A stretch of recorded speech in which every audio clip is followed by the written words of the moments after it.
So again, mine. Sorry about that, Brandy. We That's just okay. I'm stop it rocking with it. after each session so that we can have separate clips. And so before we begin, for people who just joined us, if you want to turn the captions on, you may just use the show captions button at the bottom of the screen. We are recording so that if you wish to keep your image or voice private, then please just use the chat to ask your questions and comments.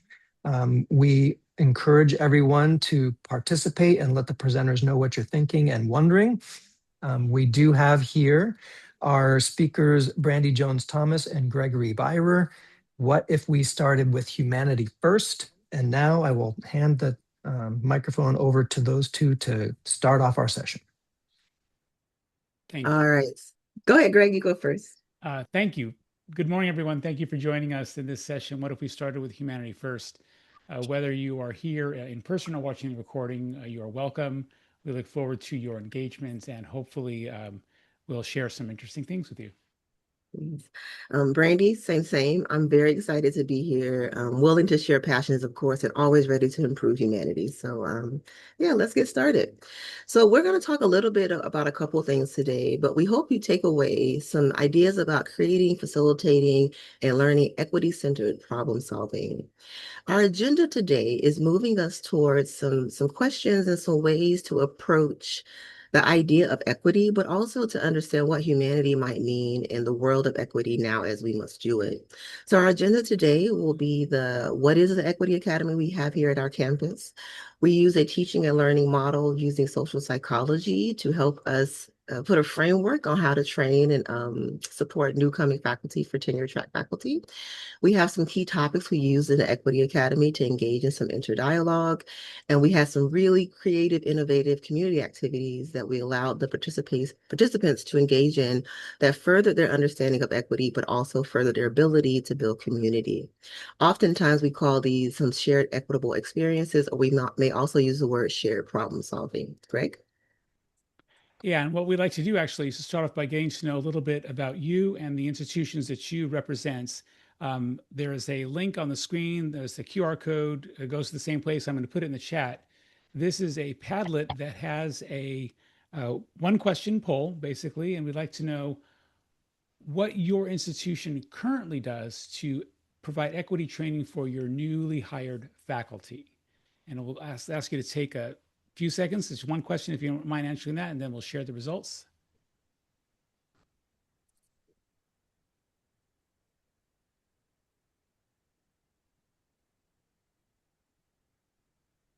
We've got 64 participants in the room. So glad to have so many of you here. Let's see if we can get a third of you to vote, and then we'll share. Yeah. We promise it's super easy.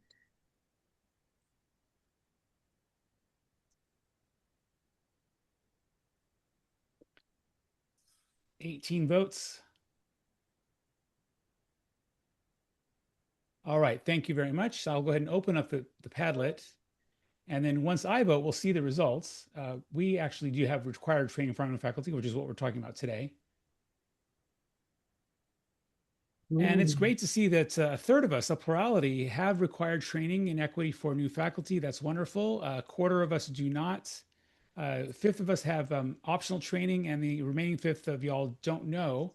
So a good question I would do for follow-up after today is to find out what type of equity training you have for your newly hired faculty.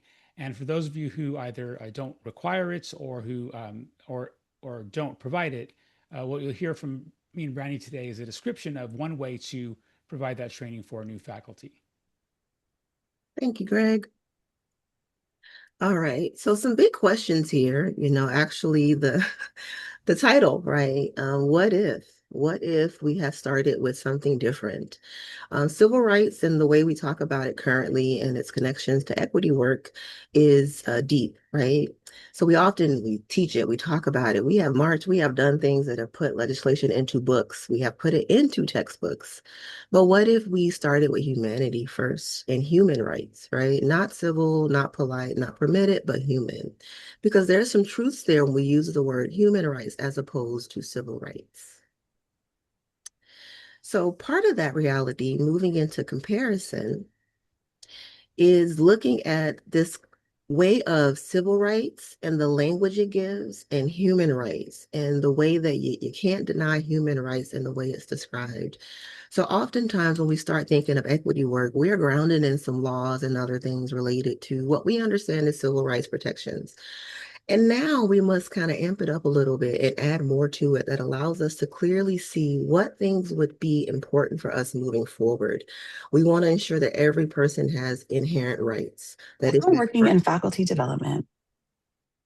was that a question? Okay, I'll wait. Okay. So part of that was also understanding that human rights cannot be taken away or negotiated. And so when you start to think of how do I center training faculty, how do I center training people from various backgrounds, how do I start preparing to engage with them in a way that will fit, but also allow adaptability because what society changes, just like campuses change, faculty members move and retire. And so how do you keep something that is more of a living thing in conversation, when we talk about it, human rights tends to be a good way to start. Next slide, Greg. So when we started, we're gonna go goal. Thank you, Greg. Goal. Yeah. Go. Yeah. Perfect. So our idea, right, came from before me, meaning that I was hired in 2018. And as I was being hired, it had already been offered and it was called an Equity Academy. But part of this goal was created to ensure that we followed the equity plan at the time, but also as a campus, our vision statements and mission statements aligned with how new faculty were onboarded, but also how they were trained and kind of brought into the community or the campus culture. We did not have a ongoing way at first, meaning it was offered once or twice, and then through the last few years, it's been modified in a more innovative way. You all are hearing more about that, and I'll give a little bit of the history. The last thing I'll say before I go into history is that the big thing was intergroup dialogues, and you'll hear me use the word cross-disciplinary, shared problem solving, shared experiences. All of that recenters humanity, this idea that we must be together and talk about some of these things, especially in training for faculty that will engage with each other and our students. And so we want to be mindful that that was part of the goal of why the Equity Academy was created. Now we'll talk about the history. So the cool thing about the history is it happened before I came on. I didn't get hired, like I said, until 2018 at our campus. And so prior to that, we had two professors, English and photography, that went on a sabbatical. And they went on a sabbatical because no one on campus understood equity quite yet then. It was more like equality was still the conversation. And they were like, no, we have to move into equity. This is a thing that will for sure address many issues some of our students face and also faculty.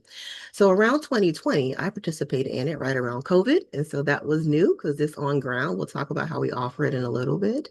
So as I was coming into it as a participant, I was noticing some things about it. And I was able to talk with our English professor to talk through more of the point.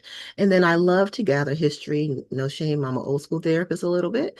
And so I love getting a good history, especially socially, on what something is, why did it start, and kind of where was the hope, where was it supposed to go?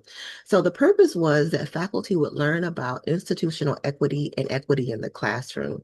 But we've evolved that in a very beautiful way. Next slide. So when I thought of it, so me and a former facilitator, we thought of it and we said, well, how do we present this back to the campus? We need to restructure this so that it's more of a live-in community, something where people can be trained, but also it can shape and evolve, much like curriculum, classroom, etc., but with the flow of what's happening in society, what's happening within the campus, what's happening within classrooms. So part of this innovation, and restructure was to engage faculty in new information about anti-racism practices, in addition to equity-minded problem solving, other ways to engage in interpersonal and intrapersonal communication with each other and students, this safe practice of equity and these equity-minded skills, right? Things you would use not just in your classroom, but with your colleagues, and engaging with support systems the students would need as you were teaching faculty. One thing that I noticed when I start talking about the word anti-racism with students, we still use multiculturalism or cultural competence. words in my training when I worked with students. But I asked them once back in 2021, I said, what do you all define this word versus cultural competence and anti-racism? And you have their quote there on the screen, the second one with the arrow. So I'll pause for a second and allow you to read that.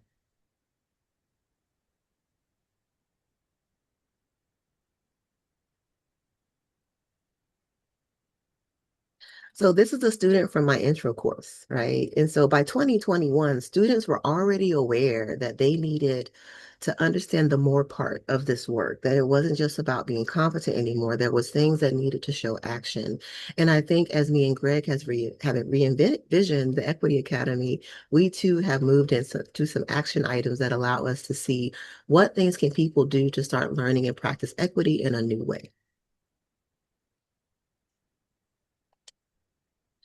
So the community of equity and inclusion was our first iteration back in 2023, prior to me meeting with Greg and us facilitating two recent ones in 2025 and in 2026.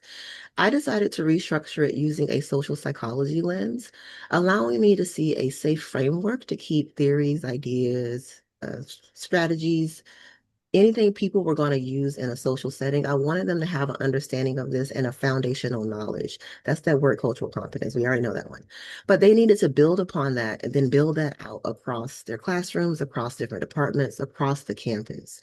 And so I thought part of that was centered in cultural identity formulation, meaning as a way for persons to understand themselves coming into equity work, but also how would they understand working with students and colleagues from very different backgrounds, and could we actually approach equity in a new way? Next slide.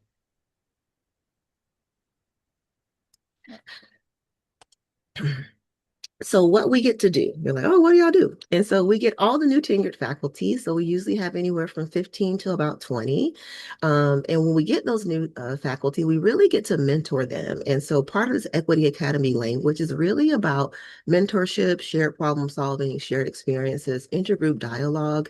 And we always have a nice blend of professors from different disciplines, in addition to sometimes academic counselors or other support persons that have been hired full-time in a tenured track position. What does this give us? A very strong community of people with some shared principles already. They're new, they're coming to the community, they want to be there, and they're willing to learn something to engage with each other and with their students. We find that to be very impactful in the way you approach humanity on a campus before you even get to like equity work and all those big acronyms we love. It also gives us a chance to really talk through what do they experience, right? Our students get an opportunity to talk to us as faculty, possibly when you're instructing, but as mentors, we get a chance to be with all of them and learn from them as while they learn from us. And it becomes a community dialogue that we don't get to have much in society based on time and availability. So we've been blessed a little bit at our campus to get a little bit of help with that because it is required. So we do get some times and different times, excuse me, in ways to offer it. But that came with a little caveat. We had it traditionally offered as in person through a whole semester, which you all could imagine would be a little bit. So we had to talk about other ways it could be offered just to approach it. But we've been fortunate to keep our traditional way. So the whole spring semester 3 hours every Friday, minus campus holidays. And so it's robust, yes, but it's also community, which we need desperately right now. Next slide.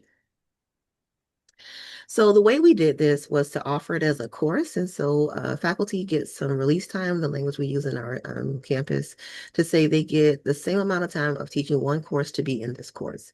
And so our course offerings initially were about we wanted the full 16 weeks. We thought faculty really needed a whole year to be present with mentoring and more help to understand all the things happening on campus and the state, etc. But we also needed to understand that we were working with administrators who were saying things like, we want to keep this around. However, what if we can't afford it? So we made sure we offered different ways it could be offered, but we gave caveats of why we thought the best way was traditional, meaning building communities, staying focused on that human-centered interaction. But we did offer non-traditional, meaning we said to our exec team, like, hey, we could do this as a kind of Canvas thing where we still kind of meet synchronously, maybe like once a week or something, but then have a lot of offline work. But what we did to balance this is that we had offline work in Canvas anyways to support those that may not be able to attend every week. As you notice, 16 weeks the full semester for a faculty member to have a commitment every week beyond classes is a lot. So the Canvas course allowed us to also modify material as we went and give those that needed a different equitable experience, maybe a different assignment, other activities, a way to do it. So honestly, our innovation really moved into helping us reshape constantly our learning outcomes for the Equity Academy. And now we can talk a little bit about some of those.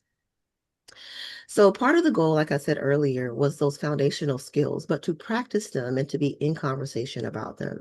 So our pared down learning outcomes for this presentation was to help them identify some of the things that inhibit student success rates on our campus, things that also they can learn to engage in, how they can facilitate discussions, use and research evidence-based practices to improve their teaching and learning, but also develop this continual way of ongoingly assessing what they're doing.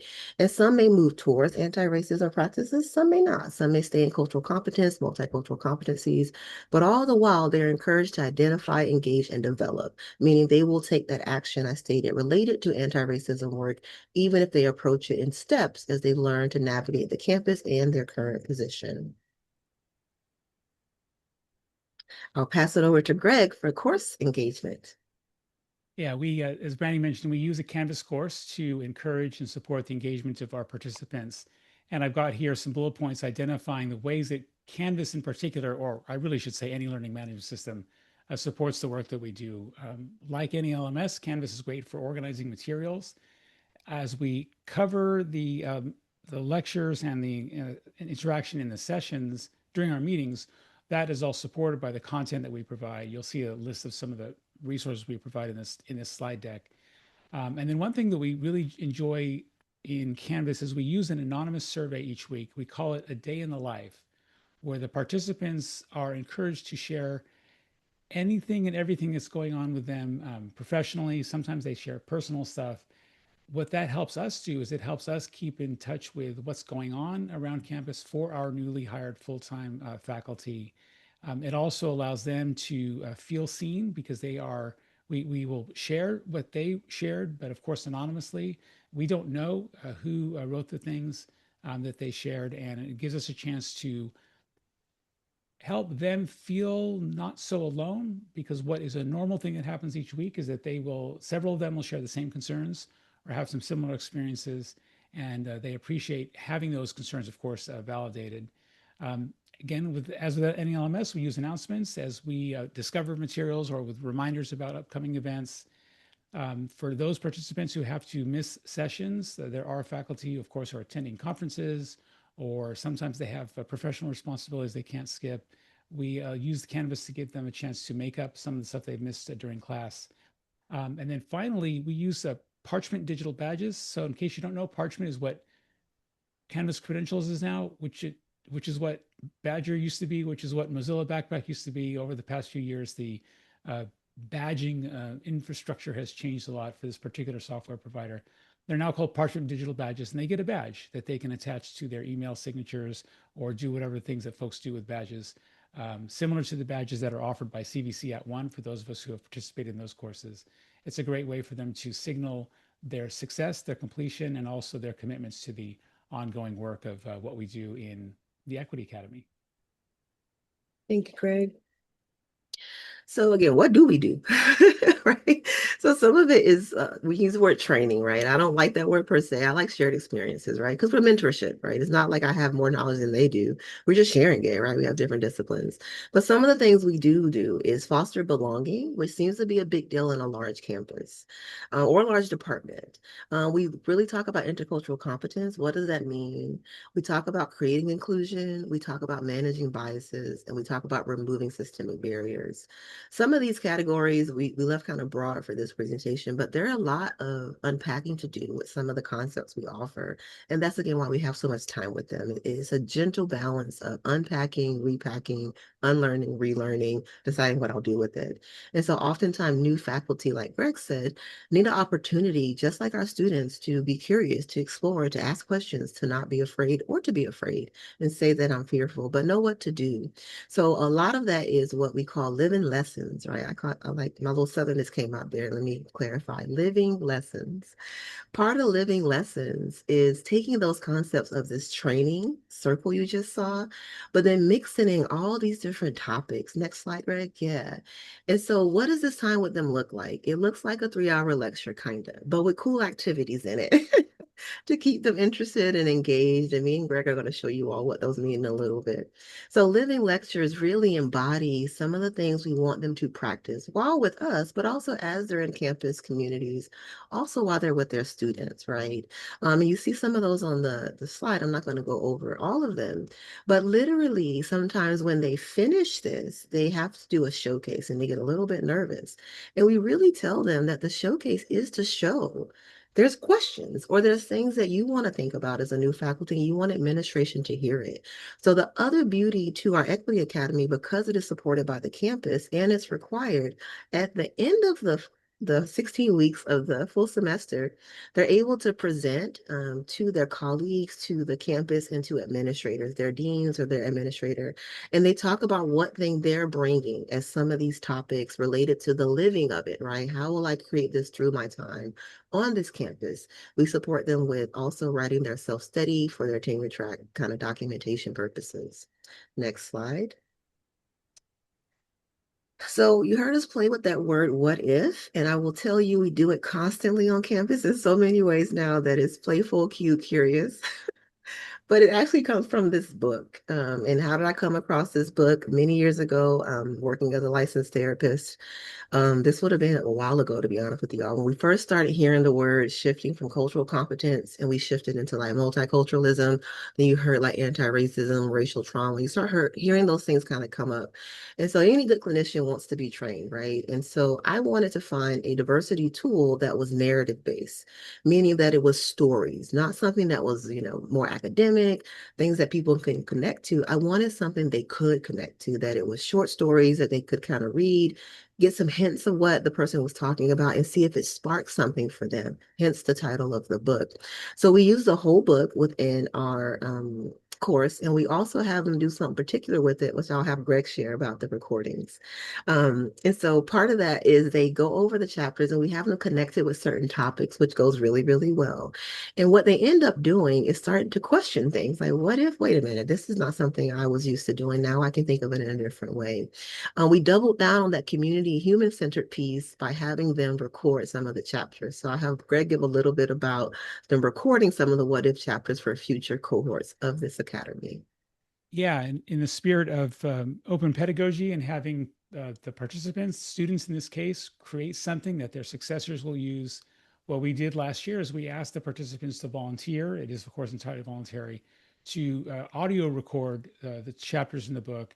And then we shared that with the participants. And what's really nice is we did it last year for the first time. This year, we're doing it this semester. So next spring, 27, inshallah, it happens again.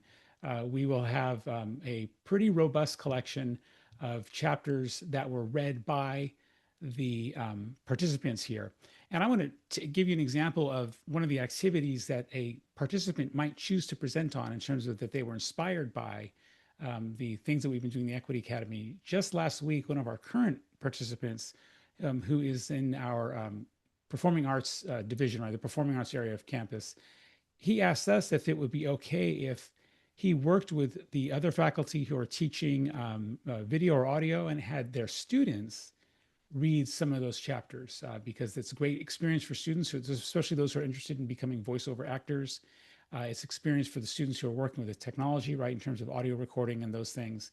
And so, we're hoping that that will happen. That'll be a great opportunity for students to get real, meaningful, practical experience doing something that will benefit not just themselves, of course, but as well the rest of the faculty. Yeah, thank you, Greg. Yeah. So speaking of course materials, going into the next thing. So this is the book we use for the course, but we do recommend or sometimes say to those that want to facilitate, you might want to have like your own little equity journey. So the course material is the next one, Greg. Yeah, that one. And so this is some of mine. And I say some of lightly. Greg probably has a double slide of this. of the things he's read. And so it does take you some prep. And so it's not like I woke up one day like, yay, I can do this.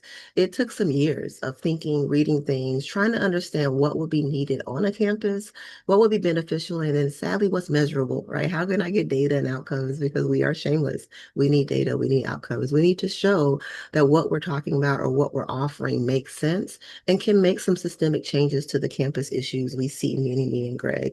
And so this is just a list. If you want more, you can for sure reach out to either of us. And I probably have at least 10 other books that you could read, even just preparing for the thought of how would I bring this to my campus. Next slide. So as we said, we are about activities. I mentioned that word, stories, narratives. Community is all about that. Humanity is all about shared experiences. And so we decided to give you all just a little hint of what it might feel like to share an experience with a group of people. So I'm going to describe all of these on the screen, and then Greg is going to run you all through our closing activity. We call it the ones to the twos. You all get a modified Padlet of that for today. Okay. So what's in a name? You all had that prompt when we first started. We gave a little question there to say, do you know a little bit about your campus, etc. One activity we also have them do is a life map. Again, going into visual, expressive, and narrative arts related to social psychology.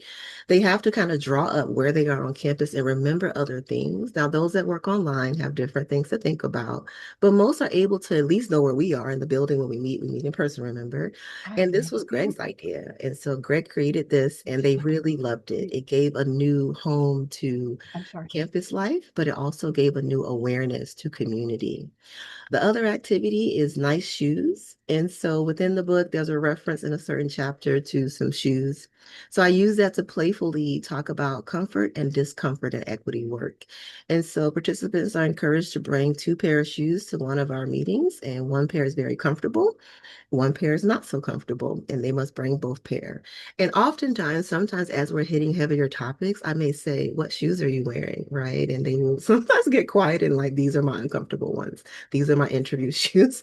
I think I need to find my Crocs again, right? Because this is getting hard to think about. But it gives people a chance to be what? With humanity, their own experience about something related to things they can tangibly take away with them, much like we give our students, right? Tangible skills we want them to take out into the world. The last one, which is going to be led by Greg, is the ones and the twos. Participants really like this one more as we created this one updated from previous iterations. And it was a speed friending round, we called it. And part of it was the questions. And a lot of the faculty realized quickly alone they couldn't quite answer them. But once they started talking, it was amazing to see how quickly they could and hear others and think about what it meant to be in connection to someone they had just recently met. So now we're going to give you all a little hint of our Padlet activity, and I'm going to pass it over to Greg. Thanks. We'd like to have you go back to that same Padlet. I've added 3 questions to it, 3 polls. And these are questions to give you a taste of the kinds of activities that we do in the Equity Academy. So we'll take a couple of minutes. I want to make sure that everyone gets a chance to answer all 3 questions. And I'll go ahead and show you what the 3 questions are and say them out loud. One is, do you understand the origin and or meaning of your personal name or your college's name? So this speaks to the naming activity that Brandy mentioned. Second question, how much have public institutions shaped your identity? And that's your identity as a person, not just your identity as a professional or as an educator. And then finally, how well does your college or university support the whole student? Does your college or university provide support for student cultural expression? So please take a few moments to answer those 3 questions and we'll take a look at your results. Oh, thank you. Thank you, Kevin, for sharing the link.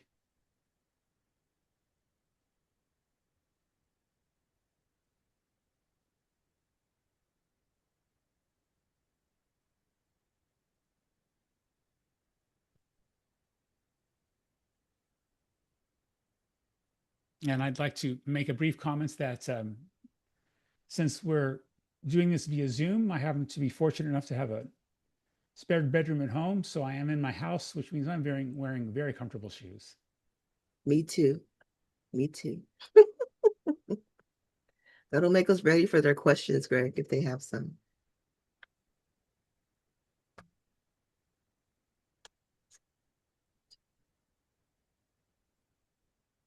We've got 62 folks in the room.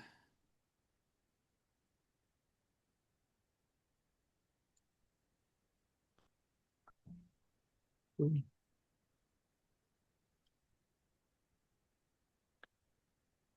Let's get a few more votes, please, on the supporting the whole student. Wait, we're up to 20, more than 20 each. I'll go ahead and vote so we can see those results. So Brandy and I, as I mentioned, we've done the naming activity origin. We also have a native land acknowledgement as part of our college. So we actually, I can say that I know both. So I'll vote on that.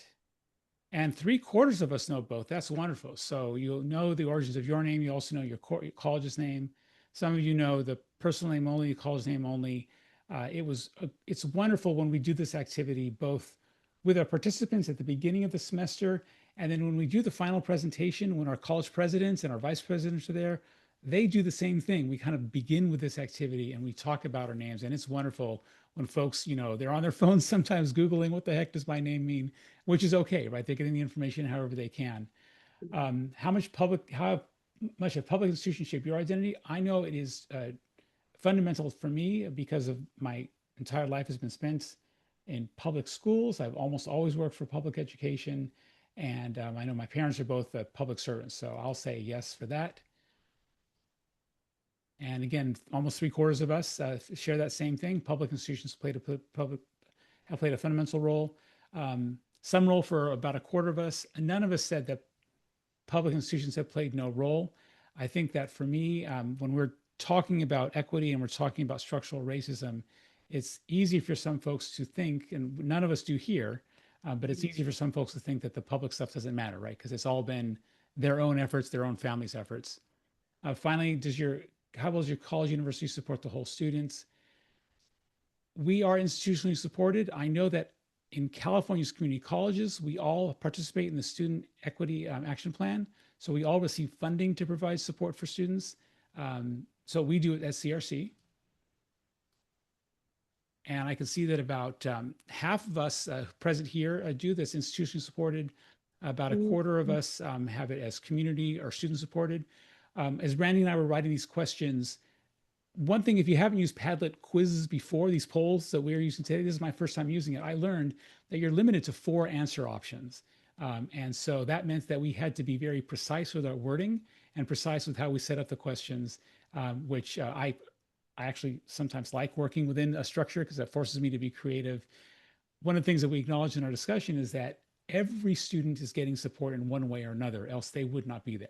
And for them, for some of them, for all of them, probably they are either supported, locally, like within their family, they have some community support. But if our colleges and our institutions can also provide support, they're probably more likely to succeed. Thank you, Greg.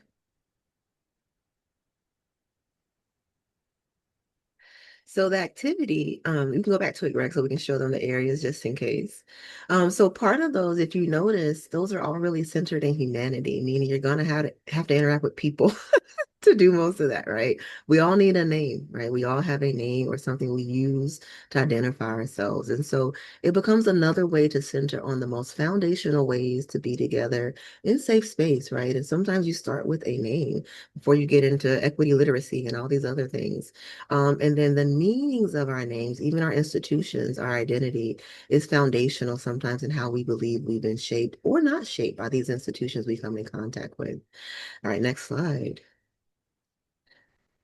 So now you're probably like, what do I do? Like, this sounds cool. Like, maybe I have something, maybe I want to reshape it. And so we invite you to just take a simple roadmap, right? Take another different kind of equity journey. Design something. Be okay with whatever you start with. Think about how we offer it to different people, different groups. How would it feel to offer it? Do you want it to be you or do you want to find somebody else? Review and validate, right? We mentioned the day in the life activity. We constantly validate new faculty in their training as we hope they validate students in their learning. Problem solve and consult. Again, you all are here with us today thinking, I hope some new ideas have popped in. We hope. And then launch it. Don't be afraid of your own ideas. And think of it as a parallel journey in your own equity journey. Maybe you're not ready to think of Equity Academy for your campus or your agency or your community. but you want to start something. Start your own journey, right? Design something for yourself that can be your plan. Design what it would look like, what you want to learn about, review it, validate your own efforts, problem solve, consult, and then launch to the next level. Don't be afraid to start the next thing, even if someone hasn't started it already. We are allowed to forge a new path in equity work. Last slide. So we did pretty decent with our timing. And so we have about 9 minutes. And we wanted to leave space for questions. I feel like that is the most pivotal part of what can I do with this stuff. You all gave us some quick stuff. You all may have more questions. So again, me and Greg both, you can ask either of us, both of us. If you have questions you want to put in the chat, I'm sure they'll capture those so that if we don't get them today, we can come back to them. And I think we have space to answer out loud. I don't know. I'm unsure. So we'll pause here with the sharing and see if does anyone have any questions for us. And I'll check the chat too.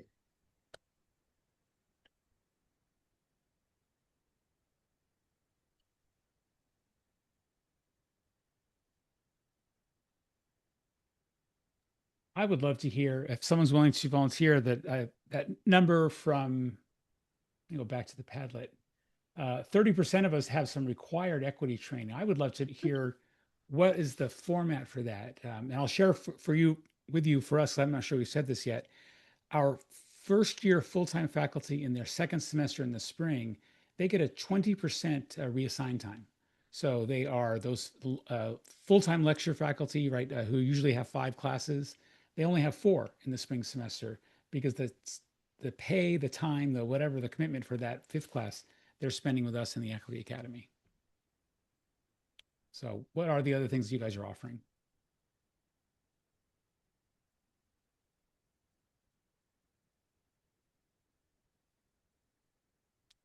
I think it would be cool if there was a mandated attendance at the Peralta Online Equity Conference.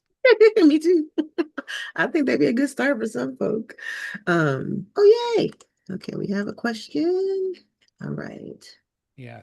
Thank you, Lanre or hopefully I pronounced that Oh, correctly.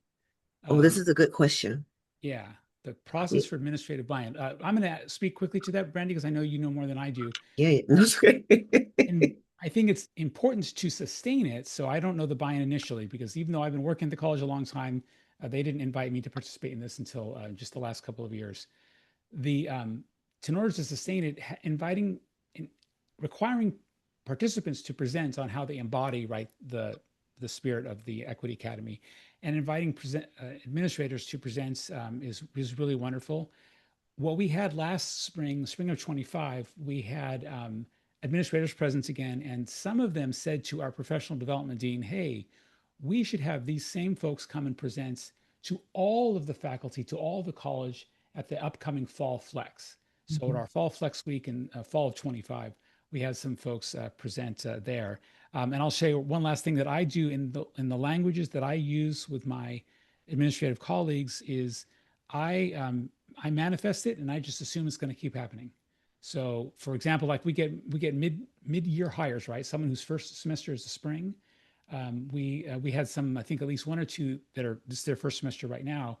I said to the dean who's kind of responsible for finding the money, basically, I said, hey, you know what? It's probably better if they do this next spring. And so I'm kind of planting the seed and just stating the assumption that this will continue. Yes. Thank you, Greg. So for the buy-in, they were first trying, like anything that happens, right? They were first trying to decide how to make it free to the district. Not right. They were like, well, we just want to do this in a way to kind of check mark. And I said, you cannot do that. Like we cannot.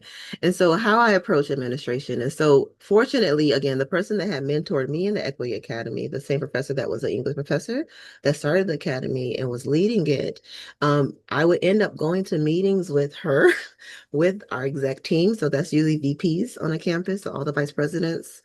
And you're pretty much explaining why they should give you money and why they should give people time off to do this, right? And so I created something very short and I used some of the same language I used here. I said things like human connection. I said things like, How will they learn to be with students if they learn to be with each other, right? I said things like that and I wrote it up more formally, but I also ensured I had already thought through my like worst case, right? And the worst case was it going away. So my compromise was whatever it would take to keep it on the campus, even if it wasn't in the traditional way I wanted to offer it.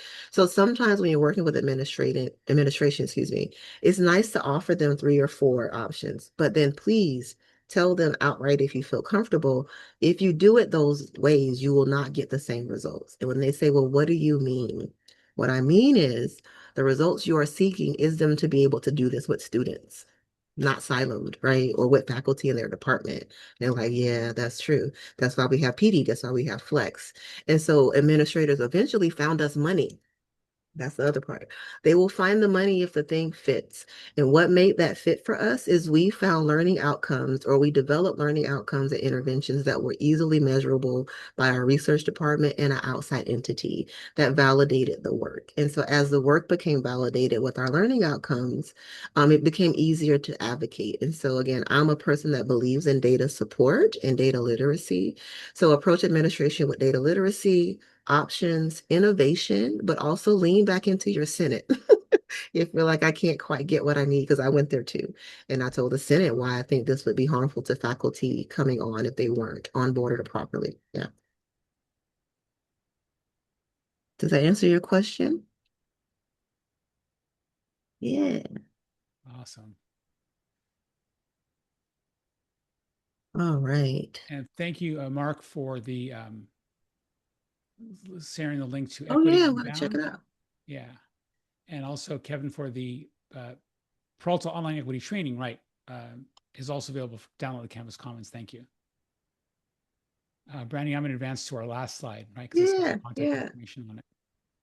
So just again, keep in mind, right? We use the word equity now, but I really would like you all to embrace that kind of what if. And so even if you find yourself trying to start a program or just update it or innovate it or have more time with faculty, center on humanity, center on inclusion, center on humility, and then request equity for all, right? If they're stuck in the word, request equity for all. So if they're like, well, only new hires get this, let that be okay for a moment, but then advocate for adjuncts, then advocate for more people, then continue to advocate if you get my point. That way, everyone has access to those 3 main principles, which I believe is the reason, right? Humanity is what we do in equity work, is not just about fancy terms.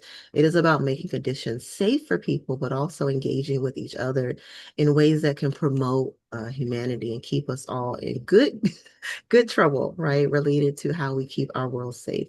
So again, thank you for listening. I am Brandy, and I appreciate all the time you gave me and Greg today. Everyone, please join me in thanking Brandy and Greg for their presentation. What if we started with humanity first? I know that I will be reviewing the recording for all the resources that they shared and ideas. And for those of you watching the recording, you just finished watching a fantastic session. So um, Brandy, Greg, thank you so much. We did get one request behind the scenes if you would be willing to share the slides. So if you want to do that, you can send them to equity@peralta.edu and I Yeah, will we'll clean post them up them and do on, that. and I will and I'll post those on the website with your recording as soon as possible. Yes, and I want to say I see you, Sandra. Thank you for sharing that in the chat. It's powerful sometimes to know what is documented about us, and finding out the different meanings of our names can be so powerful. So again, thank you all for participating. Thank you, everyone.